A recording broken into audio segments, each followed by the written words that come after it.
Hi, my name is David Keener, and I'm your host for tonight, episode 3 of the Hourlings podcast. Tonight's subject is finding the time. And I have a number of guests with us here tonight, and I will let them introduce themselves, starting with Jeff. Hello, David, and thank you. I am a writer, as everyone here is, and I do tend to write very eclectic short fiction, but I really enjoy it.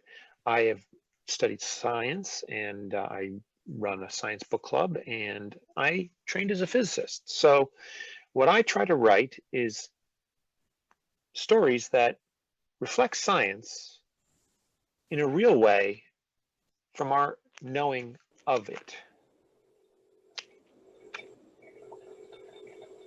All right, Shay. Hello, I'm S.C. McGowie, and I'm still an Hourling, and I still write YA. I've been here for all 3 episodes now, and I'm still against this being a sober podcast. So tonight we have apple pie liquor. All right, and Erica. Hi, I'm Erica Rue, and I write science fiction. I've got one series out called The Kepos Chronicles, and it's young adult science fiction. There's one more book that will be coming soon. And as I said earlier, my name is David Keener. I'm your moderator for tonight, and I write science fiction and fantasy. I started out writing mostly short stories and novelettes. Now I seem to have accidentally finished my first novel. There's probably a story there to tell at some point. And I have to figure out how to market it. So our topic for tonight is finding the time. So one of the things, I'm not like a best-selling writer or anything, but one of the things I've already come across, and I suspect my fellow authors have as well, is you meet other people and they say, oh, I'm a writer too, but I just can't seem to find the time to get anything done. So that's what tonight's topic is about. How do we balance real life with writing? So, Jeff? Thank you, David. Well, for me, it's interesting. A lot of the times when I write, it's because the muse strikes me. I will often just mull over an idea, but when I feel it's culminated, I will just make that time. I will say, cut out this, cut out that, and just pound away at the keyboard until I get my idea on the screen. But finding time is important. And if you're just trying to write or edit, which isn't necessarily as fun, for me at least, as writing, then cutting out time to say, you must have this done by a certain time, setting deadlines, I found is really a good motivator. All right. Shay, you've certainly probably written more completed novels than anybody else here, so take it away. Afterwards, I think most new writers have the false assumption that you need to make love to your keyboard when you write. Sprinkle rose petals and have candles out and be all the muse hitting and the music and everything. But for me, I don't need to do that. I can just pull out my phone and write in the waiting room or in line, in line for gas. So I have gotten into the habit of doing that, of carving out downtime in my regular life, not necessarily very ritualistic, sit down and have a solid hour. I can do it right on my phone. And in fact, my novel that was published with St. Martin's Press, This Is Not a Love Scene, was written almost 80%, I would say, on my smartphone. Mm-hmm. I'm not sure I dare try to write on my smartphone, but well, there is Scrivener for the iPhone. Yeah. The whole thing about writing like this just doesn't work for me. But anyway, different strokes for different folks. Erica, how about you? Real life versus writing. Real life versus writing.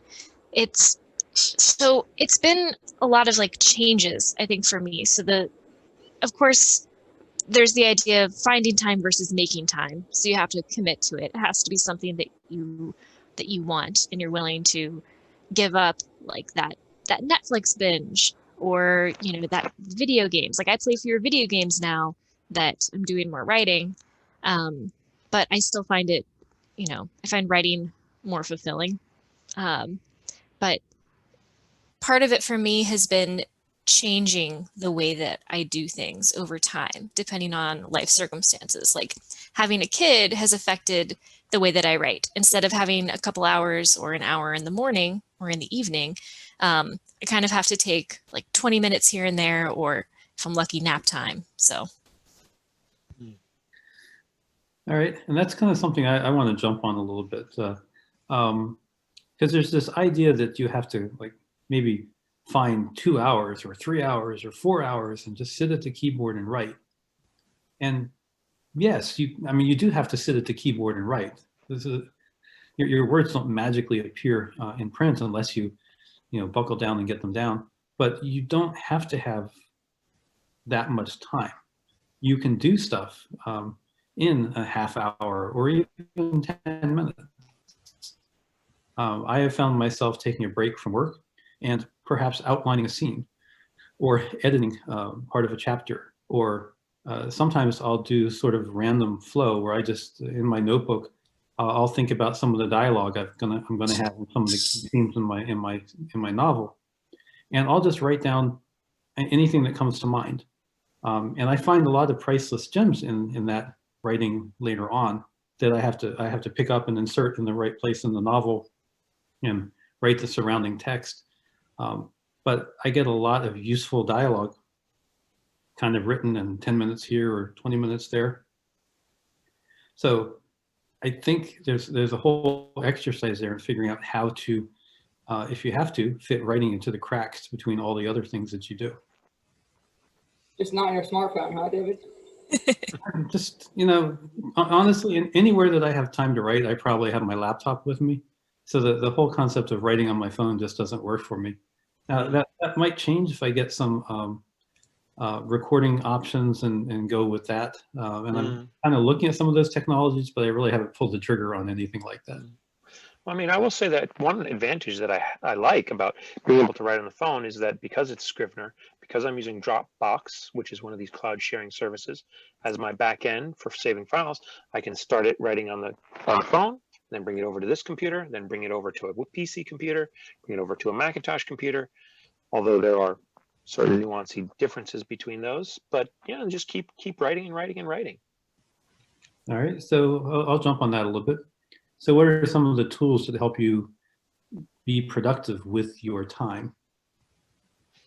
Oh, yeah, thank you. That dovetails quite nicely. You've already mentioned that a little bit, so I'll go Shay with this one. Absolutely. Some tools? Yeah. When I was in grade school, like 5th, 6th grade, I used an AlphaSmart, and I loved that thing. I cranked out some badass essays for my English teacher during those times. So I like stuff like that. I like very analog type tools. I just brought the Astro House Traveler, which is sort of like a advanced AlphaSmart for these days. I would love an old-fashioned typewriter, but of course, it's not very helpful with editing. So you definitely have to be careful with this analog stuff. But yeah, for me, it's either something old-fashioned or my smartphone, and that it does have to do a little bit with my disability, my disease. I find typing very tiring with my hands; they're very weak. So just using the thumbs is very helpful. Fair enough. Erica? I also use Scrivener for most of my drafting, and I find it really useful to be able to move stuff around or work on a scene at a time, so that I can sort of be like, okay, I just need to finish this scene, and then the next time I start with a blank page, which isn't scary. It's actually kind of helpful for me, because then I don't have to figure out where I was. And then the other tool that I've just started using is an outlining software called Plotter. It's like Plotter, except it doesn't have an E in it, I don't think. And I love it. You can put different plot lines and visualize them, and so you can plot different, like especially for multiple POVs, you know what this person is doing and that person is doing. You know where your romance subplot is. You know where all of your clues are going to be revealed. And you can sort of keep them separate while you're planning it out and getting all of your ideas together for your story. And then I like to consolidate it into one like plot line throughout. It's hard to explain without like the visual, but you could look it up and go see. And then I can just sort of follow it as it's sort of like, it's like a living outline. And I like that it's separate from Scrivener because then I can have them both up. And that's something that I used to outline in Scrivener and it got lost. I would never go to the other tab, even though you could do dual view. I don't know. And it's got pretty colors, which I also like. Well, I've used Scrivener before to export the card representation of all my scenes, but then I've copied that into another document where I could start arranging and stuff. So I guess I've kind of augmented Scrivener with Microsoft Word for mundane tasks like that. I would probably like that plotting software, so I will have to check it out. It's really cool. You can move things around really easily. Maybe I'll like demo it at a meeting or something. Right. We'll have to schedule that. The other thing that I do is I make use of a lot of Scrivener's capabilities. In specific, you can have Scrivener basically is organizing folders and text. And in addition to the text for a scene within a chapter, you also have notes that can go with that scene. And so in the notes view, I tend to write things about that scene, things that I might want to fix later. And again, I mentioned earlier that I take notes in different places about dialogue that I might like, or I might have an idea about a particular plot twist or whatever. And so I have my outline kind of in Scrivener with all of the empty, the outline is there, all of the scenes are there, but they're empty. But then in the notes next to each scene, I put all the things that might go into that scene. And when I come to write that scene, a lot of times there's a bunch of work, research or dialogue or things like that that are already done for me when I come to that scene. And it's a matter of making that scene work with some of what I originally envisioned.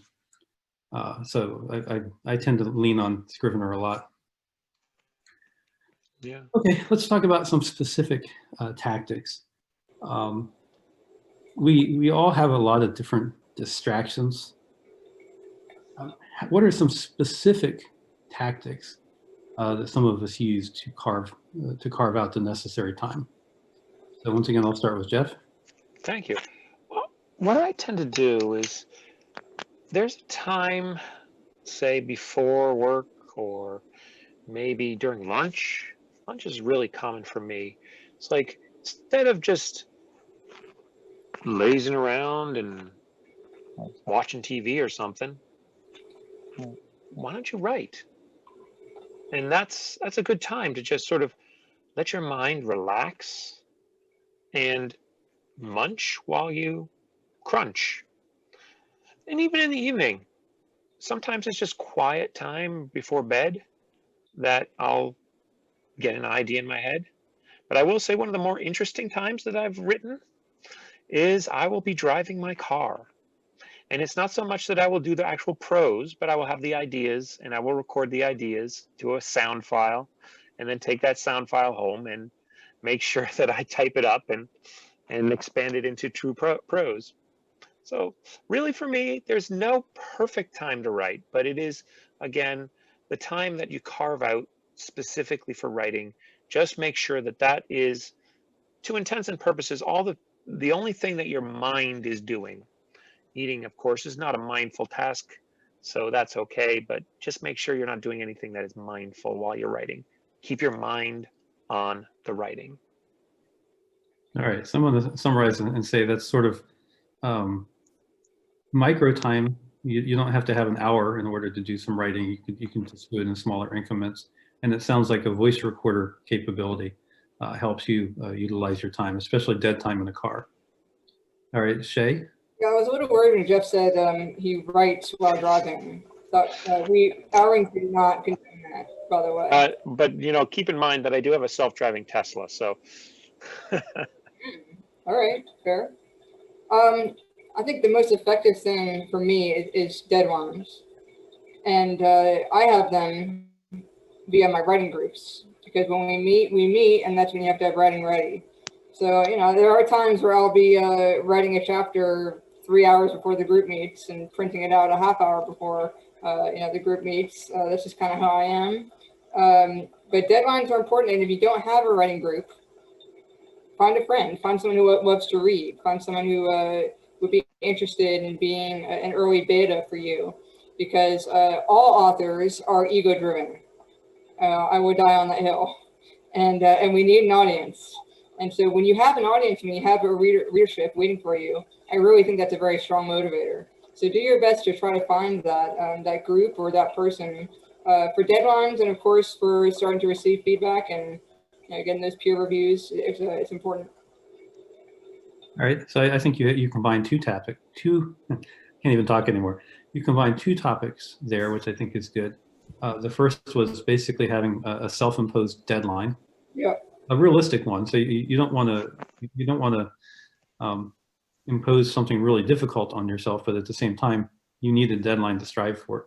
And the second thing was maybe a little bit more understated was having a support system, people who want you to write and people who are looking to look at what you've written and kind of help you. And if you're trying to write in the complete dark with no support system, I think that would be, I agree with you, I think that would be difficult. Erica, specific tactics and things that you use to be productive?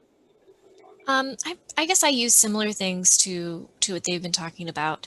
Like I said before, my tactics have changed over time, and I think that's something that's really important. Like if something stops working, then trying other things, trying to find something that works. So like I said, I used to wake up like an hour and a half or 2 hours early so that I could write before going into work, because the morning was my best writing time. But then after I had my son, I didn't get a lot of sleep, and it got really, really hard to wake up early because I was just so tired from waking up so many times in the night. So I had to find other times, and that ended up being nap time. And now I'm leaning toward using like writing sprints, or you can think of it as like the Pomodoro technique, if you've heard of that, where you set a timer and you just spend however long you have. So, you've got 15 minutes, you do it for 15 minutes, distraction free. You don't look at your phone, you don't go pick anything up or whatever you're doing. And I found that to be pretty effective right now. So I can get, I might be able to get like a 20-minute sprint in before work or at lunch or something like that. And that gives me the opportunity to sort of stay in my project, and it makes me want to come back to it at night, even when I'm feeling a little tired. I'm like, oh, but I just want to finish that scene or like that thought that I was working on. So I find that that's what's working for me right now. But maybe in a couple of months, it'll be something else. Who knows? Okay, and that's probably a couple points that you hit there, I think.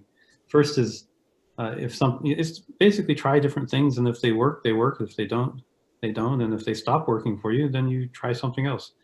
So a certain amount of adaptability seems to be useful. It sounds to me like you lost your specific time that you used to write. Mm-hmm. So you found alternative times, like when your baby was sleeping. So I think the sprint idea, again, we've already kind of established that you can write in shorter increments, but the idea of actually turning it into a sprint is kind of cool. And the focus for that period.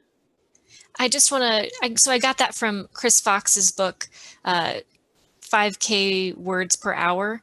And he actually has sort of like a list of like exercises in the back that you can follow. So I like his step-by-step approach for if you feel like you're completely lost or you need help just getting started with that idea. He's got, a book telling you how to do it, and like step-by-step directions. It's kind of nice. And I've bought a bunch of his stuff too. Yeah, I think he's a pretty smart guy, and definitely a productive writer himself. Mm-hmm. For me, I think there's a couple things. I won't talk about some of the things that have already been mentioned, but if you don't have a lot of time to write, and in my case, I don't have kids, but I have a fairly demanding job. I'm a cybersecurity guy during an election time period where there's all kinds of stuff going on. So I'm busy. So it's not just being able to write in short increments of time, but it's also how do you make the maximum efficient use of that time. And in my case, I find that outlining is a good aid to me. Now I say outlining and all the pantsers go, oh no, but I'm a pantser. And I'm kind of like, there's a spectrum. Over here, your outline is 100 pages long. Over here is the pantser who doesn't perhaps do any writing, any outlining at all, and just writes into the dark. But there's various places in between. So I tend to outline my story, but pants my scenes. And I find that gives me a nice mix of, I know what I'm writing and I know where the story is going, but I'm free to invent details. I'm free to discover things about my characters when I'm pantsing the scenes. And so that is somewhat to the left of center towards outlining, but not completely over in pantsing territory. And I find that I use my time pretty efficiently because I know what I'm writing. I don't necessarily know everything about the scene, but again, I like that mix of being able to discover stuff. Like Erica, I don't necessarily have a consistent time when I can write. I write best in the mornings, which works well for Saturday, not so well for Sunday because that's when the writing group meets. And it doesn't work at all for during the week because of that thing called the day job, which pays the bills. So I find alternate times to write, oftentimes after dinner and late at night after my wife has gone to bed. If I could, David, I mean, I will say this. Stephanie, who was here last week, she does, in her Twitter feed, follow her on Twitter, she does do 5 a.m. writing. And I don't know, because she has a child, I don't know how she does it. I just say, wow. Yeah, I also find that there's a difference to me between writing and the mechanical act of like editing. Editing to me is something I can do like any time of day or night, regardless of the distractions around me. But writing, I need to not be interrupted.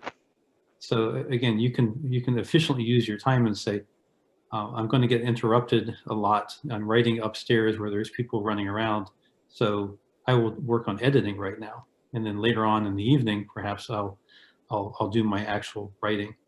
So if you know or understand what you're good at and when you're good at it, you can plan your schedule a bit around that. What would be the opposite of you said that you pants your scenes, but you plan your plot. Is that right?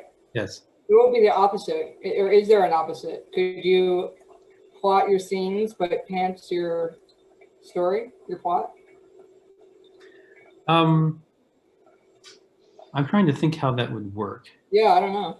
I think it would be like you have a very disjoint plot that doesn't No, really connect. for me, it's I identify as a pantser, but that doesn't mean that I'm not like one or two steps ahead of where I'm at in the story right then. So I describe it as like I have, yeah, if I'm in a pitch dark cavern, I can see the tiny little window of light at the end. That's the end of my book. I usually always know what the end is. And then I have a flashlight that goes about 2 feet ahead of me, but I can't see the rest of it. So what would you call that? A mix. So the thing I want to say about pantsers, Stephen King is probably the most famous pantser, right? But I'm pretty sure that at his level of experience, that Stephen King probably knows more about story structure than any of us on this podcast, which means he might be writing into the dark without knowing exactly what comes next. But at this point in his career, I think he has a fairly instinctive grasp of, events, structure, inciting incidents and stuff like that. It's something he's internalized and doesn't necessarily have to think about as much.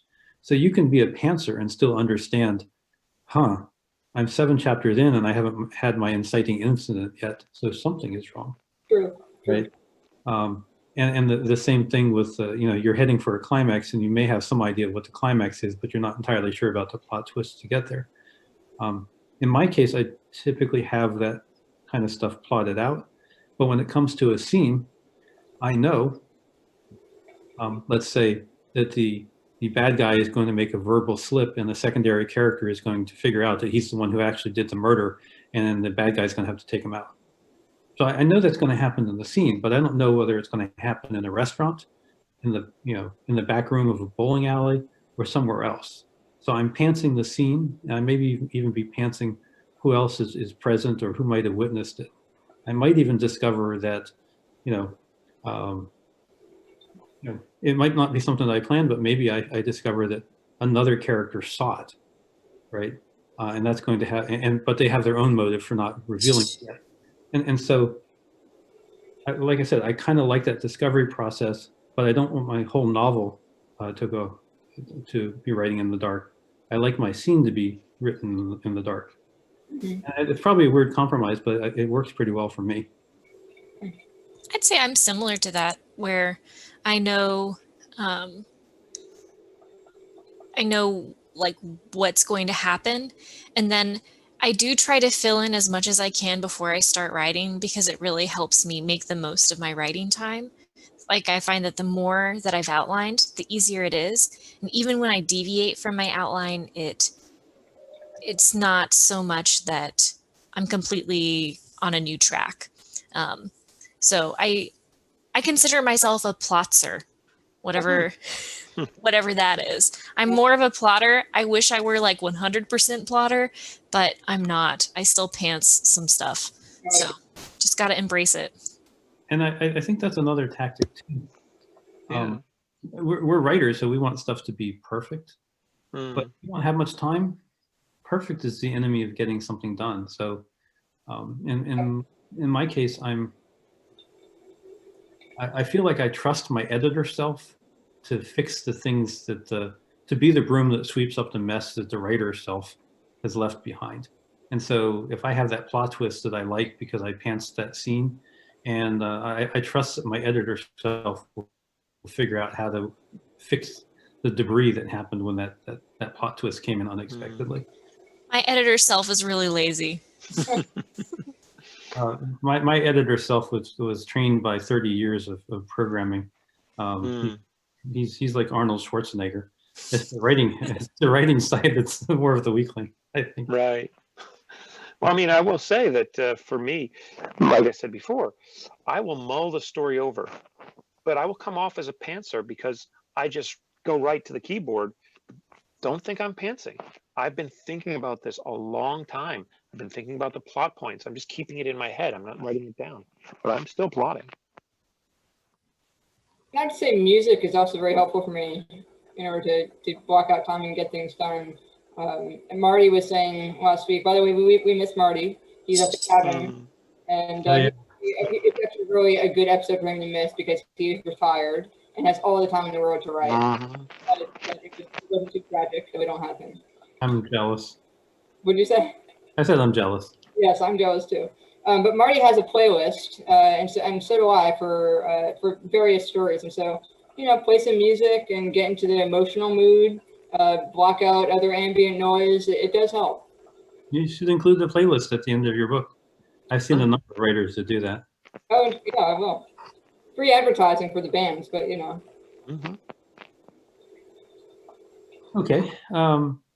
I think where I was trying to head for that, and we danced around the topic a little bit, but I think my main point with outlining was basically you could find a way to streamline your writing, either by outlining or perhaps by writing a fast draft and not worrying about typos and things like that, and letting your editor self handle that later on.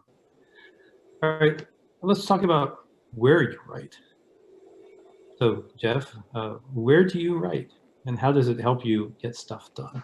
Well, let me be somewhat frank. I have occasionally found that I'm programming here and I need to think of a solution. So let me just open up this little writing tab and get a little bit of writing in, and then go back to the programming problem that I might be trying to solve. It is sometimes a way to deflect when you're solving another problem, to just let that one go into the background of your mind while you focus on something else. So obviously I've just come around circle to say, yes, sometimes, maybe at work, but for the most part, I do it after work. I mean, for the most part, I'm at home. And technically speaking, with COVID, I'm at home. I'm at home for work. I'm at home for home. And so it's always home. It's I got this nice round table, in fact, that I literally, if I had a lazy Susan, it would be even easier. But I mean, it's round. I go from one side, that's work. This side is home. And so I will just literally sit and type here on the story and then sit and type there and write code. Sit and type Yeah, here I in the have this story. image of worker Jeff on one side and writer Jeff. Exactly. Exactly. All right, Shay, where do you write? Well, I told you earlier that I write on the go, so I could be writing right now. I mean, you don't even know. You don't see my hands. You could be doing it right now. I can really write anywhere because of that reason with my phone. I've also tried to, get inspiration in the great outdoors, go take a walk and find a nice sunny spot under a tree, and then I'd never get anything done because it's so beautiful. So I don't recommend doing that. That never works out well for me. I usually end up, after all is said and done, writing in my office at home, which is full of inspiration. I have a signed letter of C.S. Lewis on the wall, which was my only treat to myself with my advance money. I have a huge globe. I have a 14th century illuminated manuscript. I have relics all around me that inspire me. So I really love my office. It's my sanctuary. I have a little space heater where I constantly roast my feet since I don't feel them very much. And I've had the same desk I've had this desk in front of me since my first novel. So it's nostalgic at this point. I signed my contract on this desk, and I specifically made that where I was signing it as a symbol of everything I've done here. All right, Erica, where do you write? I also have a writing desk. It is not nearly as sentimental as yours, Shay. It's from IKEA. Hey, IKEA. Hey, I like IKEA. Don't knock IKEA. No. I like IKEA too. So I like to write at my desk, but it's in the office, which is right next to like the nursery, and it shares a wall with my son's crib. So I don't actually write there all that often because nap time, he's sleeping in there, and that's when I have more time to write. So usually I end up at the kitchen table or just sitting on the couch or something like that. So I used to have a nice dedicated space to get in the zone, and now it's just like wherever I can. Do you mean you do not have a 14th century illuminated manuscript right next to you to inspire you? Is that like not a thing? No, but you know what I do have displayed on my desk? Liz gave us these little like troll dolls, and she also had some like little Pokemon figurines that she brought in. So just like little relics from writing group that she's given us. And the pin that you gave us, Shay, is there too. And so they're all right there, like on my writing desk that I unfortunately don't write at very much anymore, but I see them and they fill me with joy and the writing spirit. 100% they should. Let's give the listeners a little bit of background on those trolls. So Liz is our moderator, our head of the Hourlings, and she has a little chest of little, maybe like 1 inch maximum, right? Tiny little, like remember those old trolls? They would have recalled trolls, they had the wild hair and everything. And she would give us a little troll whenever one of us either gets like a negative review or has like a weird stalker or whatever pitfall of writing we happen to stumble on. So all of us have gotten, I'm pretty sure all of us have gotten a troll at this point. I have mine on my shelf too. Not So me. I push back. trolls. Nobody trolls me. You don't have a troll, David? No. That's very sad. We're gonna get you one. We'll have to go leave you a 1-star review so you can get one. We're gonna do that. All 3 of us, 1-star review. I've been a consultant for ages and stuff. I've gone into hostile workplaces. I'm not fazed by bad reviews. Are you have a thick skin? I do. Yeah. I don't know if I do. I went into a work one client one time. This is a short story. They didn't. The management wanted me there. The people that were lower level. One guy comes up to me and says, "I don't know why you're here. We don't need you here. What they're paying you to do, we could do ourselves." And my response was, "Well, I aim to show you that you're wrong. And by the way, you want to go to lunch? What's good around here?" Very big of you. Yeah. That's a total Jesus moment from Dave. No, that's just. I don't know. I have a thick skin. I We got a little distracted. Where do you work? So I get bored just working in one place. So really weird. Right before COVID-19, I finished my basement. So I have a very nice office with a writing desk. So I write in here sometimes. I have a nice sound system in here. I can listen to all my old CDs plus newer music and stuff. I have a bar down here, which you can sit at a stool, a nice leather stool, and sit at the bar. And there's nice lights above you, so I like sitting there sometimes. So I think of them as writing stations. So my office, the bar. I have a home theater.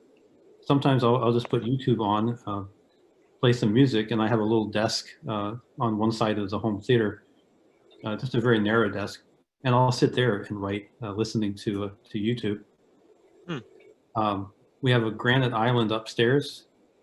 Sometimes I'll write up there, especially if it's editing work. I can be around the dogs and my wife and everything, and editing work and stuff don't faze me.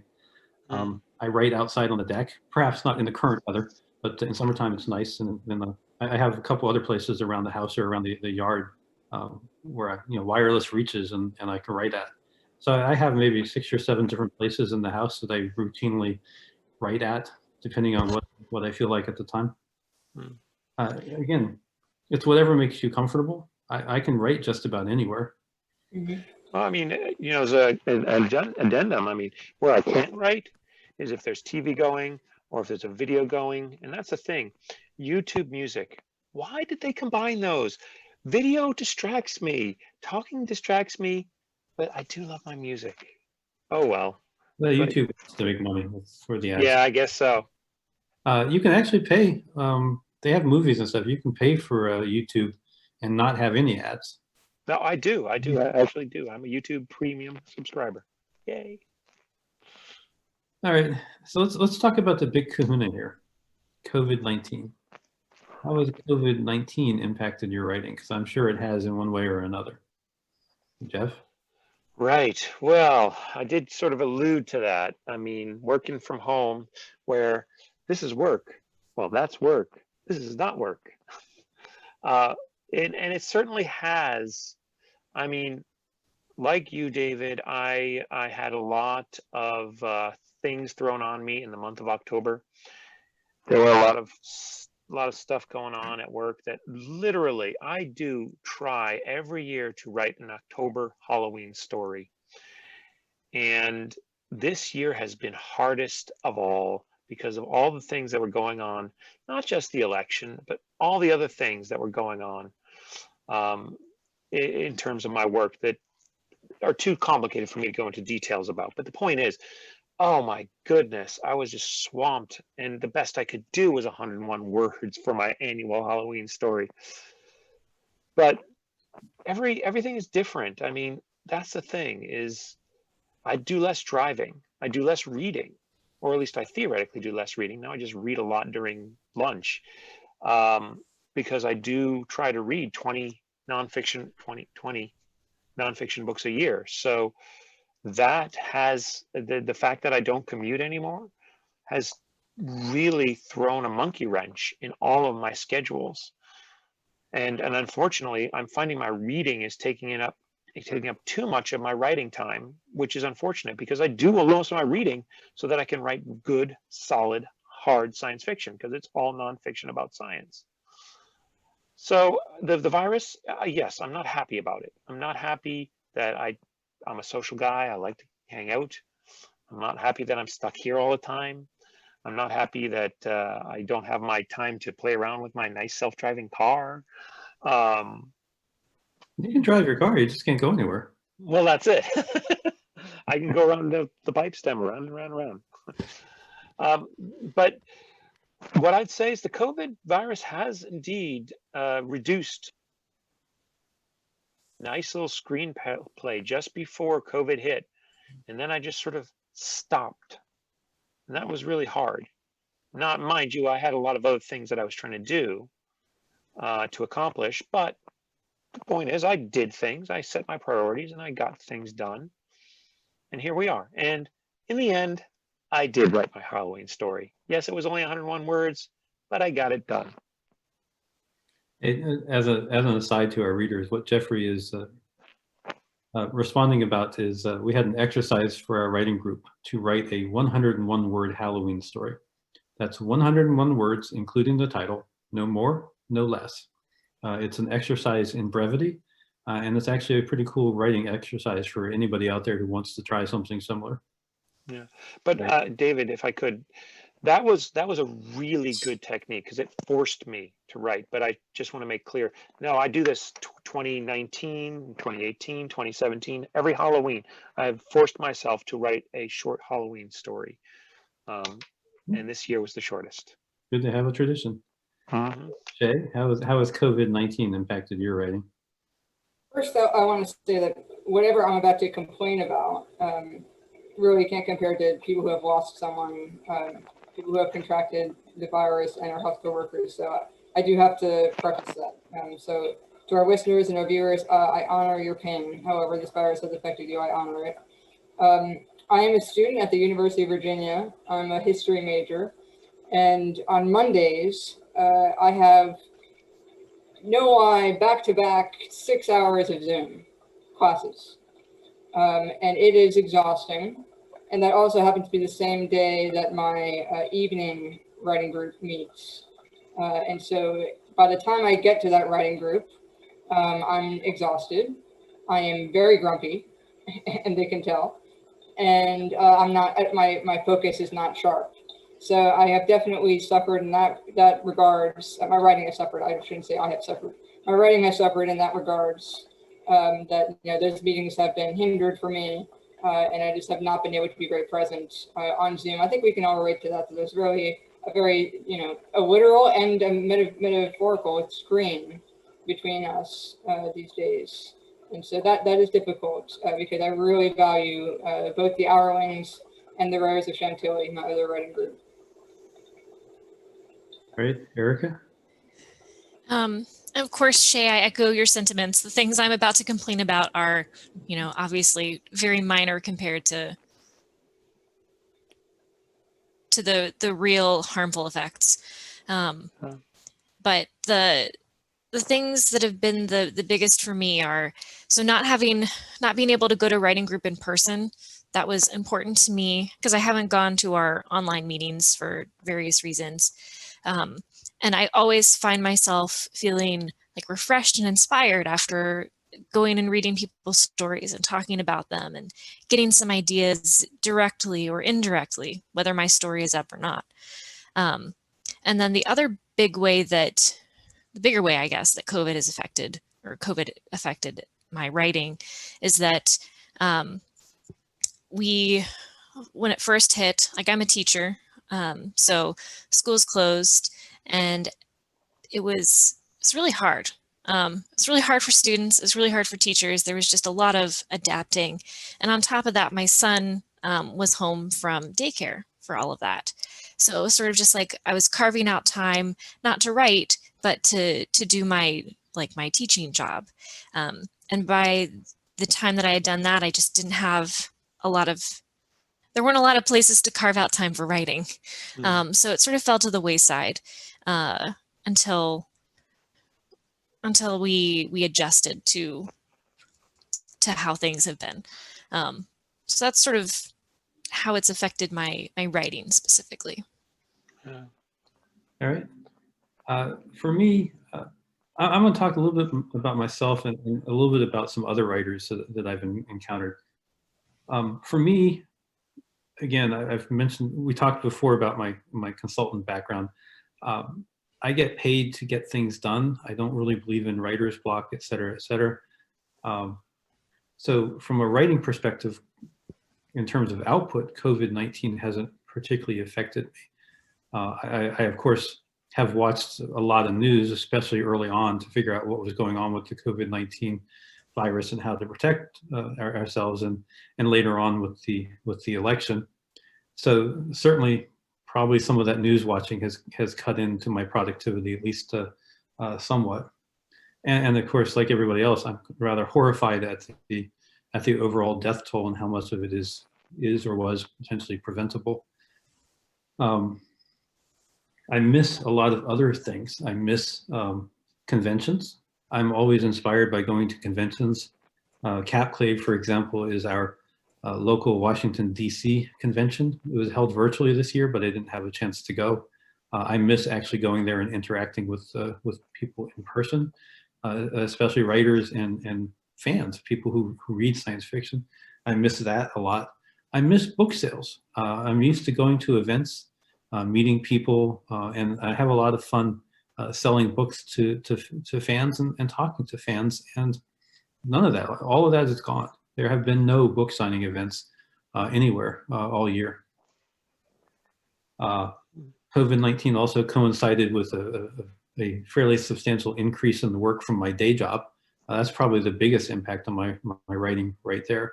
So being an IT person and being 100% virtual is very possible for me, but it definitely has caused me, it's a two-edged sword. And then the weird thing about it is if you can keep yourself motivated and actually get the writing done, get it published, a lot of the book sales in bookstores have kind of tanked. It is a big opportunity for ebooks and audiobooks and things of that nature. So I hesitate to emphasize the fact that there's opportunity there for writers too strongly, because again, I feel bad because there are so many people who have been impacted so badly by the virus, either by being sick or by dying or just being tossed out of work. But for writers, there is actually opportunity to make money during this time, because people are at home. They have time on their hands, and they are looking, at this point, they're not watching the news as much per se, as looking for entertainment to take them out and away from the reality that they're facing every day. But for us writers, if we can stay motivated and actually do what we really want to do, there is opportunity right now.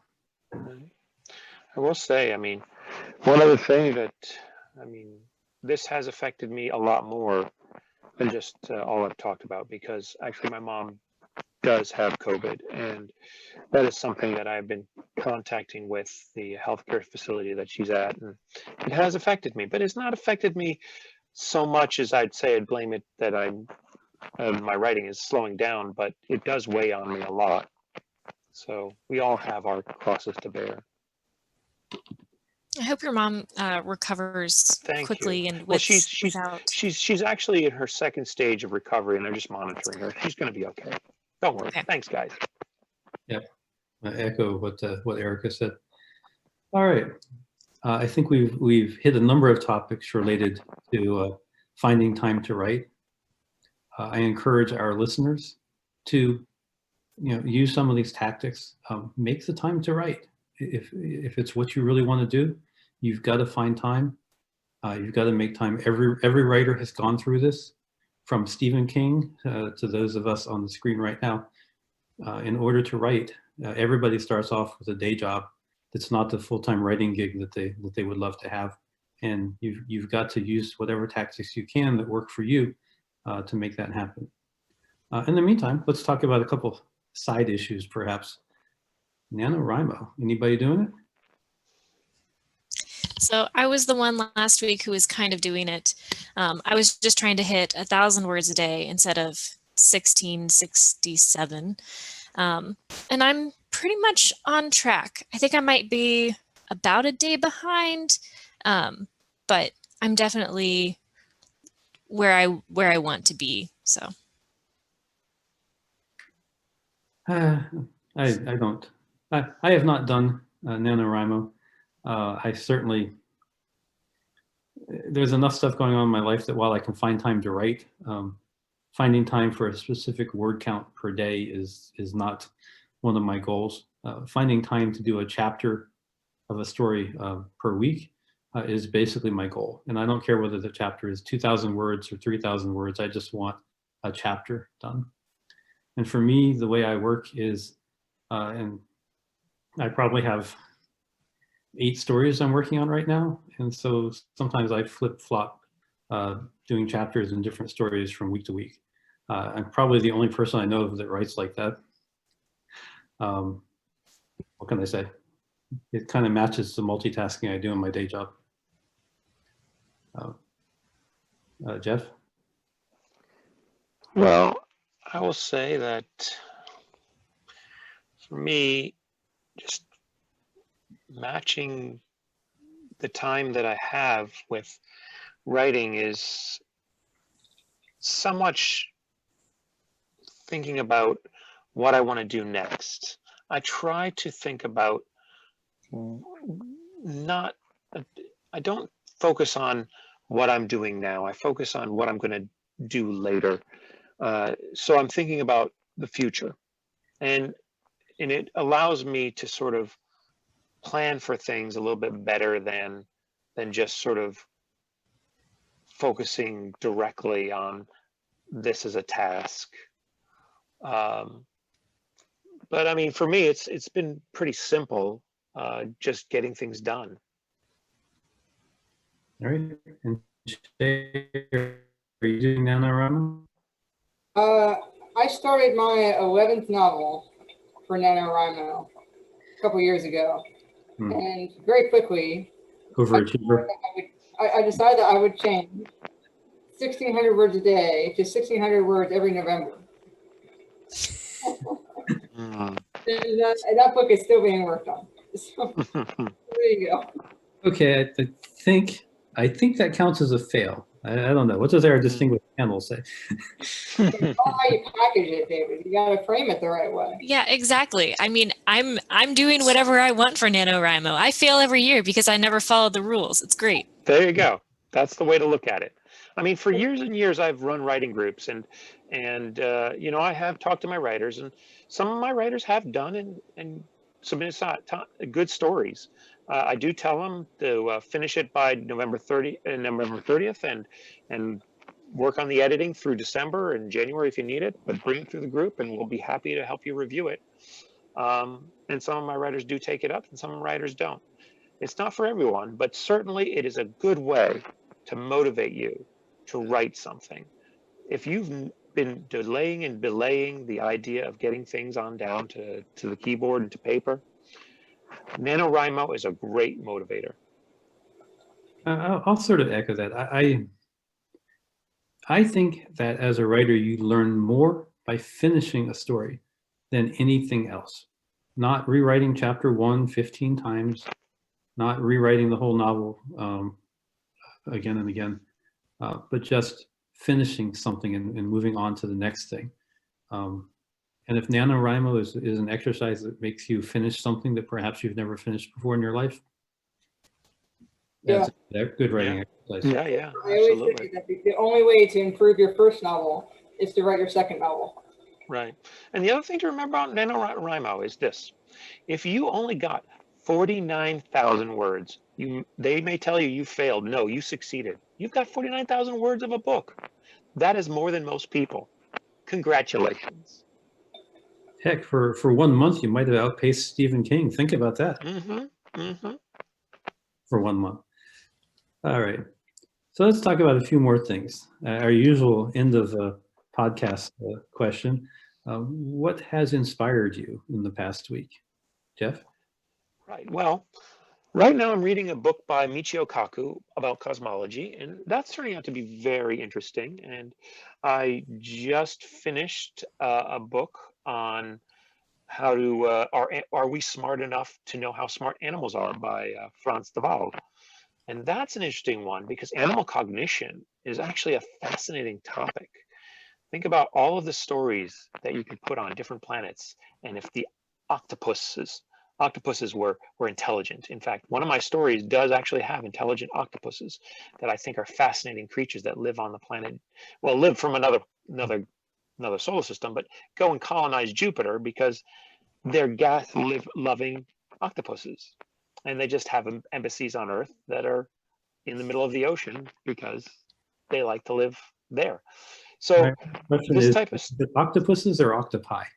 Well, actually, I did read a nice book It's about like the life of the octopus by something or other, and she does say that it is octopuses because it's from Greek. It's not from Latin. Interesting. Okay. I think octopodes is also acceptable, which is another Greek plural. There you go. And Erica, I don't know if you know this about Erica. She teaches Latin and she does know Greek as well. She is amazing. And you are my Latin SME for any time I ever include a Roman in one of my stories. Just beware of that. She's helped me on I'm my always stories happy too. to translate a little Latin for you guys. Mhm. All right, Shay, what's I inspired got a you? little taste of what my office must look like. You can't see my walls, but they're covered in paintings and plaques, some trophies I made for myself, just all sorts of things. And I usually bug my father once a week to hammer a nail in the wall and hang something else up. And it's kind of a pet peeve of his. And so I was eating dinner this week and was watching TV, and Dad came in with his hammer. He said, "All right, let's go show me where you want it." And so I rolled on into my office, and I found that my parents had turned all the lights off and lit a bunch of candles and put up a Christmas tree with colored lights just for me to surprise me. I'd never had a tree in my room before, and that was very sweet. So the love of my parents is inspiring me, and the fact that my brother would have been 30 years old yesterday. His birthday was yesterday, and sadly he died of a heroin overdose in 2017. So as always, today and every day, my brother inspires me. So cheers to that. All right. Yeah, I was sorry to hear about your brother when that Yeah, happened. me too. That really broke my heart. You were there at the wake, David. I'll never forget that. Mm. Love you. All right, Erica. I think the thing that's inspired me this week, and then the past couple of weeks, so I'm on the mailing list for an author named Susan K. Quinn, and she's been sending out some emails about her new book, which is Hope Punk, and it's a really intriguing concept for me, at least. And I really have been inspired by the message that you're not stupid, you're not naive, you're not a sucker if you believe in hope. If you think that things can change for the better. And her idea is not that, things will just magically change. It takes action and effort, and that hope is an action. So just sort of, I've been meditating on that for a couple of weeks. And I got another one of those emails either today or yesterday that made me think about it again. Well, this is interesting because I like disaster stories. I don't want to live through a disaster. We've lived through the equivalent, the 21st century equivalent of the Spanish flu, and I'm not happy about it. I prefer to read about these things rather than see news about death tolls and stuff. But for whatever reason, I like apocalyptic stories. And John Joseph Adams, who's a very good anthologist, has come out with this. It came out a couple of years ago, but I finally had a chance to read it. This is Wastelands 2, which is the sequel to Wastelands. This is a 700-page anthology of nothing but apocalyptic stories. And there's all kinds of different apocalyptic stories, as there was in the first volume. I don't think this one's quite as good as the first volume, but the first volume was one of the best anthologies I've ever read. So, and this one's pretty good. So if you're into apocalypses and want to get away from the one we're living through, this is a very interesting book and highly recommended. Mm. And somewhere or other, in my pipeline somewhere, there is a disaster novel brewing. I just haven't figured out all the details yet. I will say, David, by the way, I just read The Next Pandemic. Don't read that book. You'll get too depressed about the last eight months. Well, I don't want to be all doom and gloom. I will also say it looks like we've produced a vaccine in a quarter of the time that's ever been done before. And Absolutely. I don't want to turn this into a pandemic discussion. I just want to say, again, hope is a powerful thing, and it looks like there are signs of hope out there. I literally looked up. We sequenced the genome within a month. Sequenced the whole genome of the virus. See, hope is an action right there. Mm-hmm. All right, and with that, let's do the wrap up. Jeff, what do you want to say to our listeners? Folks, you can do this. Believe in yourself and just write. And you may not be perfect the first time, but that's okay because you did something. Don't worry about it being perfect the first time. It'll get better with practice. Shay? Yeah, write your stories. We are the Hourlings and we support you. We would love to hear from you. If you are struggling or you want to reach out, anytime. We got to come join the group. We'll give you lots of support. And in general, in life, be strong, be kind to one another. Jeff, Erica, David, I love you dearly. Thank you for the opportunity to be here. Erica?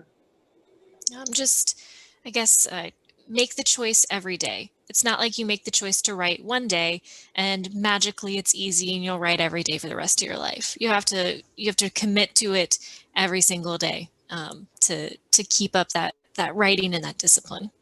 So and you can always restart if you stop. So there's never like this is the end. It's just, all right, I'm starting again. And I'll echo that. Be the writer you want to be. Make it happen. And to quote our favorite vacationing moderator, Marty, finish thing. And with that, thank you for listening to episode 3, Finding the Time of the Hourlings podcast. Thank you, everybody, and good night.